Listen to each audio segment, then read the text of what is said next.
Welcome to another edition of Travs Talk. I'm Stephen Davis. I'm your host. We are joined this week by a likely future Travelers pitcher, former Razorback Isaiah Campbell, who's now in the Mariners organization after being drafted last year. Isaiah, how you doing today? Doing good. How are you? Doing well. Hey, thanks for taking some time for us here on Travs Talk. Let's get to the 9 innings and go around the horn with this first inning. Hey, it's beginning of July. You haven't pitched in a game yet here in 2020. How does your arm feel? How odd is all of this for your right arm as you get into pitching shape?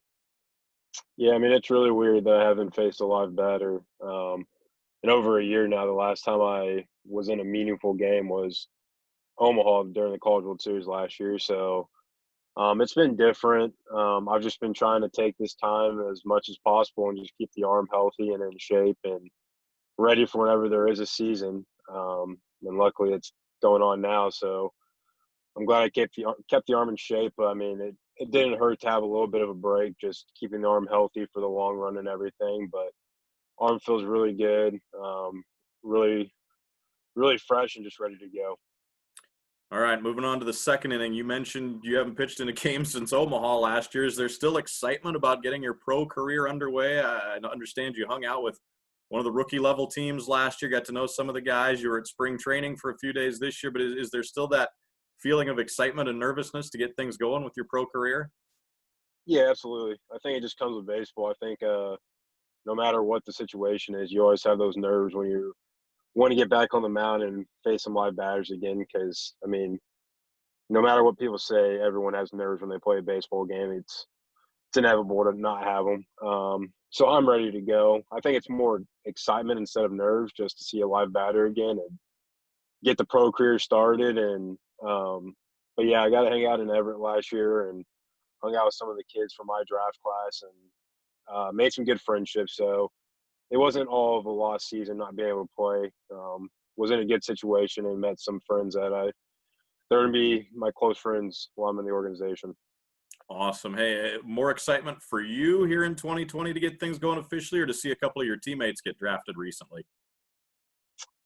I mean, I'm always obviously excited to get going, but I mean, seeing Heston Kjerstad and Casey Martin, two guys I played with for 2 years. I mean, it was awesome to see that, and especially see Heston go second overall. I mean, second highest kid ever to get drafted out of Arkansas. So seeing that, I was happy for them, but at the same time, I'm ready to get going myself.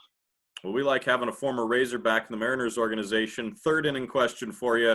What do you like about the Mariners organization? Looking at it from your eyes, what's impressed you about being part of their system so far?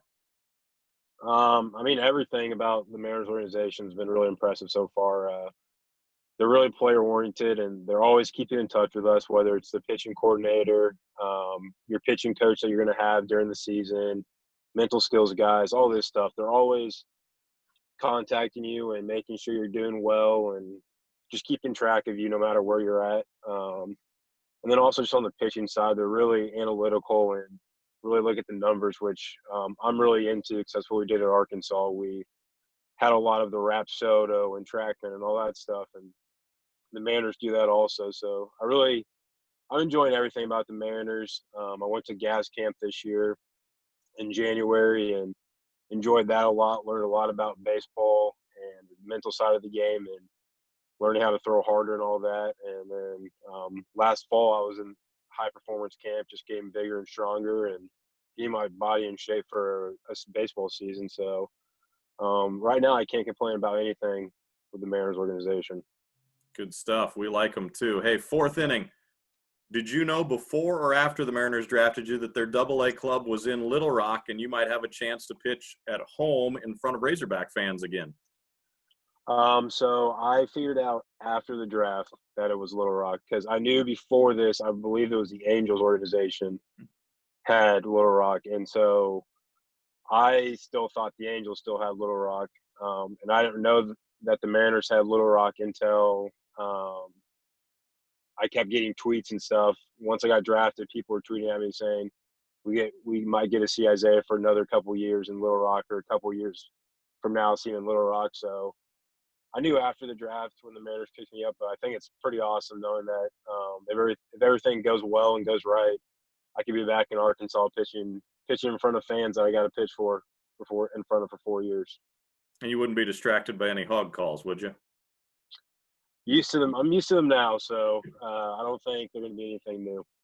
All right, 5th inning. What's your best memory or two from your time being a Razorback, on or off the field? I mean, on the field, obviously, it's going to Omaha 2 years in a row. Not many people get to experience Omaha once in their baseball career, but doing it twice, and especially for me, being from Kansas City, so I grew up going to Omaha and watching the College World Series every year when I was younger and going to that baseball tournament. So going to Omaha twice was a huge experience. But other than that, just off the field, just my 4 years at Arkansas were some of the best times of my life, just hanging out with guys that I consider some of my closest friends, and just getting experience Fayetteville, Arkansas, because I think it's a hidden gem of the United States. Not many people know about it, but there's so much to do in Fayetteville, and it's a beautiful little city, and there's things for everybody. Anybody can find something to do there. So just being in Arkansas and having 4 years at the university was just a blessing. Great college town. All right, let's get to the hard-hitting questions here on Travs Talk. 6th inning, on your peanut butter and jelly sandwich, grape jelly, strawberry jelly, or do you go a different direction? I'll have to go. It used to be a little mixed, just depending on how I felt, but now it's definitely grape jelly. Man, I don't know if we can be friends. I'm strawberry all the way. Okay, great for Isaiah. 7th inning, favorite baseball movie? Ooh, there's some good ones out there. The Sandlot's obviously a good one. Rookie of the Year. Major League. I mean, there's a lot of good ones out there. It's kind of tough to pick one, but I can honestly say that I'm not huge into watching baseball movies or honestly any movies or any sports movies. I'm more of like an action or war type movie guy person, but whenever I can, I'll watch a baseball movie here and there. You get forced to once in a while being in baseball. Exactly, yeah. Just kind of happens. All right, 8th inning. I know you've heard it a bunch. We talked about it already, but how many times have you actually called the Hogs? Good question. Probably not as many as a lot of students or alumni have. You're busy. But obviously going to or basketball games and football games, you do it at those sporting events also. So I've done it, I'd probably say 100 or so times in my career at Arkansas, and when I was getting recruited and now going back there in the off season. You do it every once in a while, but I don't think it ever gets old. It's just one of those things that the other fans get annoyed by it because it is an annoying chant, but when you're part of it and you're doing it because the basketball team just went on a 10-0 run or the football team scored a touchdown or you're on the baseball field and you just hit a 3-run home run to take the lead or something, it never gets old here in the Hog Call. Great stuff. All right, 9th inning. Let's wrap things up. Everybody's had a little more time at home lately during the pandemic. Give us a good TV or reading recommendation you have for folks to fill their time. Reading. There's a lot. I didn't read too many books. There's a couple like mental skills books and like mental skills podcasts that we did for the Mariners.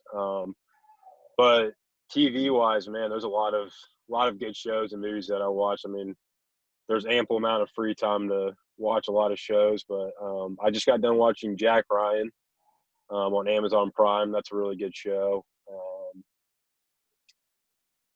Then, I mean, it's just too hard to pinpoint just shows that are for people to watch because it's hard to know what people's taste is and everything. Hey, Jack Ryan's a good one. I'm with you there. Good little history, current event lesson, also some good action. Yeah, it was a good it's a good show, and I enjoyed it, and it kind of falls into that war and action type thing. Awesome. Great stuff. Isaiah, thanks for the time. We're excited to have you in the Mariners organization, and hopefully we'll see you in a Trav uniform pretty soon. Yeah, thanks for having me. Hope you have a good day. That's Isaiah Campbell, former Razorback, now Mariners minor league pitcher, and hopefully future Trav. I'm Stephen Davis. That's been Travs Talk for this week. See you next week.